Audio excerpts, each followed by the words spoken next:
A newly released report has claimed that the 44th President of the United States is a CIA creation. American investigative journalist Wayne Madsen says Barack Obama, as well as his family, including his parents, stepfather, and grandmother, had connections with the CIA. America, tonight, if you feel the same energy that I do, if you feel the same urgency that I do. An exceptional orator, promise for the disillusioned, and change from the status quo. These are all what helped Barack Obama to become president 2 years ago. But now the reality seems to be something far from that. And what is being called a bombshell, investigative journalist Wayne Madsen has revealed in a report that in 1983, President Obama worked for the Business International Corporation, which was a CIA front. The company used to conduct seminars with the world's most powerful leaders as agents abroad with CIA espionage activities. Madsen says this intelligence connection runs in Obama's family. Obama's maternal grandmother, Madeline Dunham, was one of the first female vice presidents of the Bank of Hawaii in Honolulu. The report says this bank was also a CIA front for funneling money to oppressive dictators and rulers, such as former Indonesian President Suharto, who came into power through a CIA-backed coup. In the 1960s, Obama's father had been selected by the leader of Kenyan African National Union, Tom Mboya, to receive scholarship and be airlifted to the University of Hawaii. CIA files indicate that Mboya was an important agent of influence for the agency. The airlift was a CIA operation to train future agents of influence in Africa, which was a battleground between the U.S., the Soviet Union, and China for influence. As a Kenyan student in the University of Hawaii, Obama's father, who was already married and had a child with another on the way in Kenya, met Obama's mother, Ann Dunham, in a Russian class in Hawaii. This meeting eventually led to their marriage. Barack Obama's mother, Dunham, was divorced when his son was 4. She married Lolo Soetoro after meeting him at the East-West Center at the University of Hawaii, the center affiliated with CIA activities in the Asia-Pacific region. She worked for Tim Geithner's father, Peter, at the Ford Foundation, widely believed to be a CIA front. Now Madsen is questioning that if Barack Obama, as is suspected, was subjected to the CIA project, either by brainwashing or being part of it, then it'll become problematic for an American president. He says if Obama has been brainwashed, then he can be controlled, and if he was simply part of this project, then he can be bribed. We are 5 days away from fundamentally transforming the United States of America. In 5 days, you can turn the page on policies that have put greed and irresponsibility on Wall Street before the hard work and sacrifice of folks on Main Street. In 5 days, you can choose policies that invest in our middle class and create new jobs and grow this economy so that everyone has a chance to succeed. Folks who can't pay their medical bills or send their kids to college, or you not being able to afford college, or thinking about that $30 or $40 or $50,000. You know, when I was asked earlier about the issue of coal, you know, under my plan of a cap and trade system, electricity rates would necessarily skyrocket. Even, you know, regardless of what I say about whether coal is good or bad, because I'm capping greenhouse gases, coal-powered plants, you know, natural gas, you name it, whatever the plants were, whatever the industry was, they would have to retrofit their operations. That will cost money. They will pass that money on to consumers.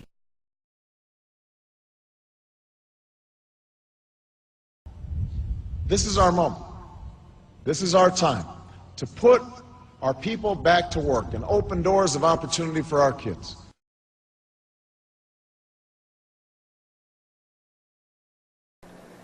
Hey guys, I heard people are opening up the Obama birth certificate PDF in Illustrator, and it is indeed a fraud because I just tried it, and I'll show you what I did. You hit open, click on the birth certificate, then right click in the middle, release clipping mask, click off of it, and oh my gosh, you can move things around now. Signatures and everything. And I'm a graphic artist, and that should not happen. It's a forgery, guys. They're trying to pull something on everybody, and it's not a very good forgery. So that's all.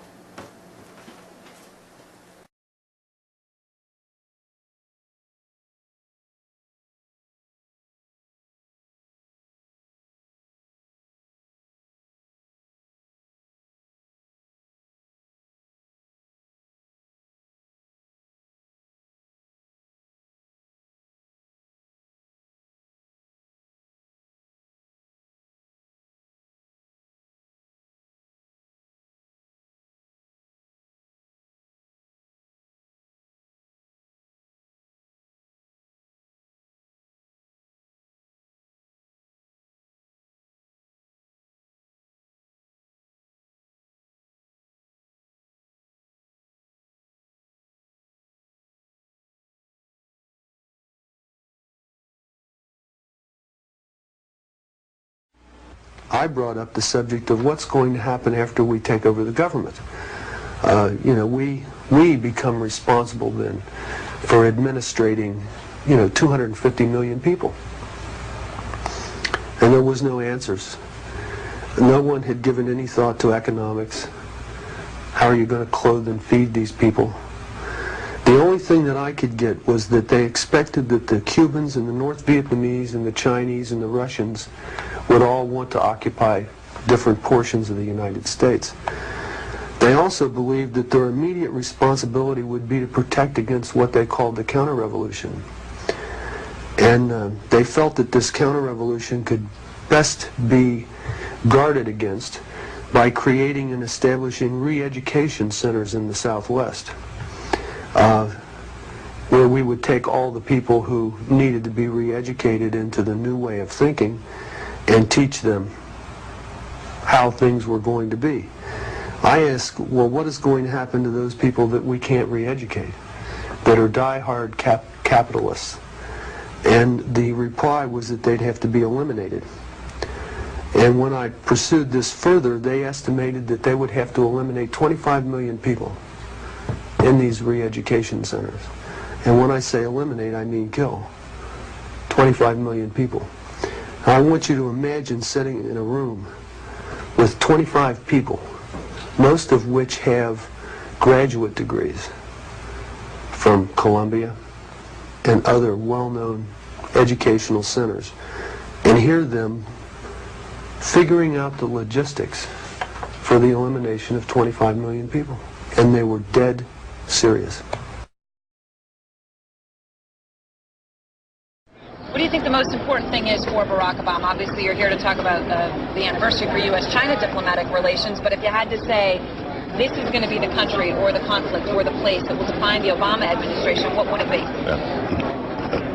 The president-elect is coming into office at a moment when there are upheavals in many parts of the world simultaneously. You have India, Pakistan, you have the jihadist movement. So he can't really say there is one problem that is the most important one. But he can give a new impetus to American foreign policy, partly because the reception of him is so extraordinary around the world. I think his task will be to develop an overall strategy for America in this period when really a new world order can be created. It's a great opportunity. It isn't just a crisis.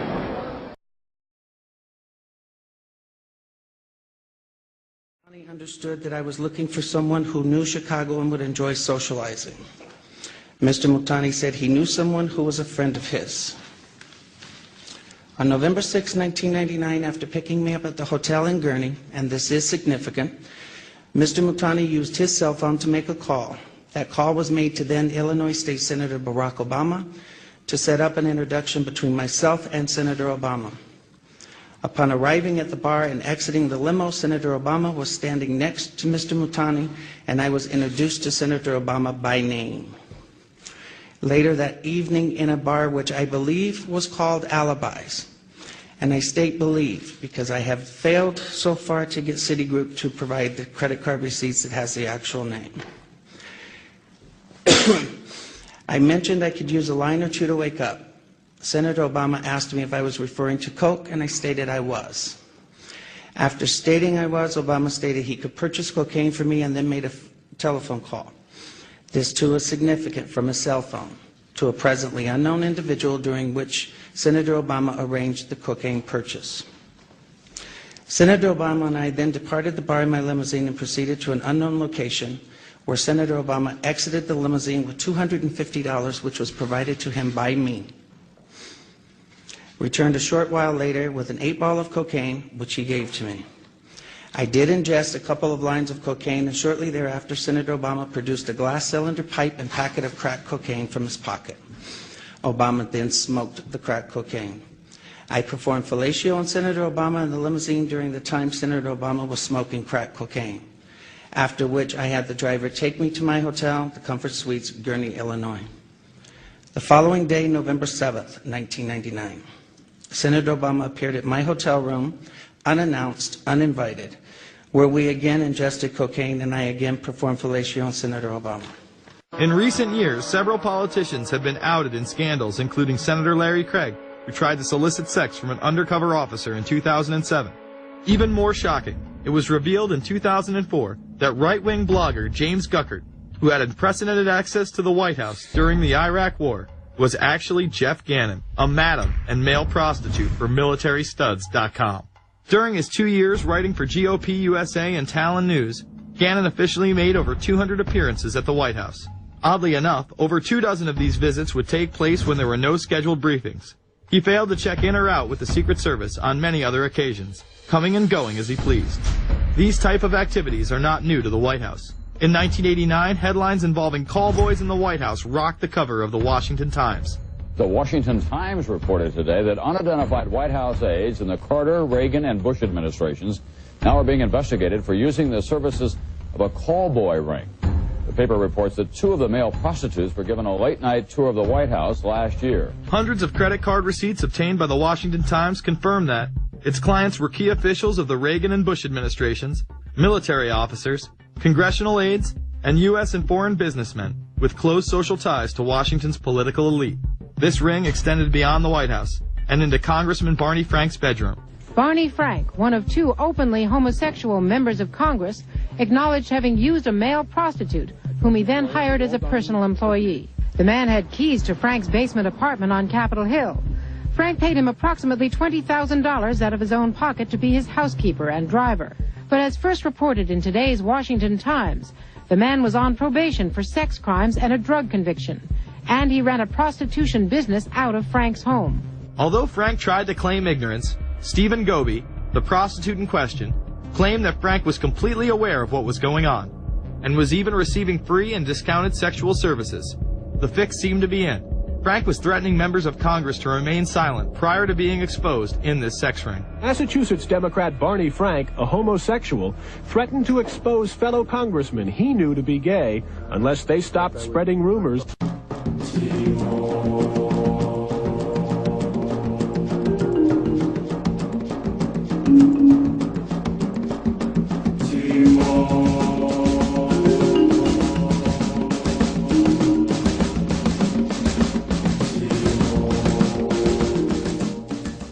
To President Barack Obama. Here we have the images in Photoshop for a direct comparison to Obama. You can see that the mixture of Stanley Ann Dunham, Barack Obama's mother, with Barack Obama Sr. never looks at all like Barack Obama the son. However, the image made from combining the features of the mother and communist Frank Marshall Davis creates the face of Barack Obama almost exactly, just as nature did 50 years ago. Now there may still be doubt in your mind, and unfortunately there is nothing I can do about that except urge you to try this for yourself, and tell everyone your results before the election in November, because if the son of communist activist Frank Marshall Davis is President Barack Obama, who has lied about his entire history, who has given our space program which we need to protect ourselves, to communist Russia. Today was also the beginning of the end for the U.S. Space Shuttle program. Some have said, for instance, that this plan gives up our leadership in space by failing to produce plans within NASA to reach low Earth orbit, instead of relying on companies in other countries. This is my last election for you. Yeah. After my election, I have more flexibility. and I transmit this information to Vladimir and Ms. Denver. And you see folks waving tea bags around. And is also the same man who has crushed our financial system in his first term. There is no telling what he will do in his second term. President Barack Obama is clearly the son of communist activist Frank Marshall Davis, and in my opinion and that of others, that makes President Barack Obama potentially dangerous as the continued President of the United States of America. Barack Obama must be defeated in November and must not win re-election. Governor Romney must defeat the son of Frank Marshall Davis. A communist must not remain in control of the United States and its economy and military. Please download the software and images and prove Obama's true heritage to yourself and others. This concludes this video.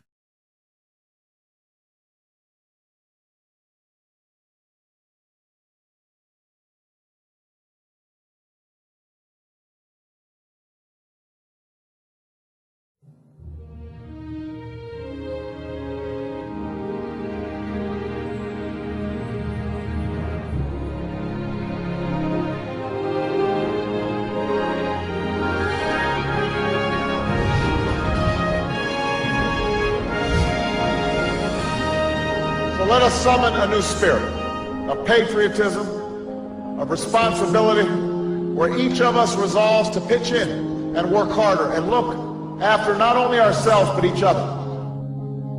I pledge. I pledge. I pledge. For the environment, I pledge to flush only after a deuce, never a single. I pledge. To sell my obnoxious car and buy a hybrid. I pledge to be of service to Barack Obama. I pledge to be a servant to our president and all mankind. Because together we can, together we are, and together we will be the change that we seek.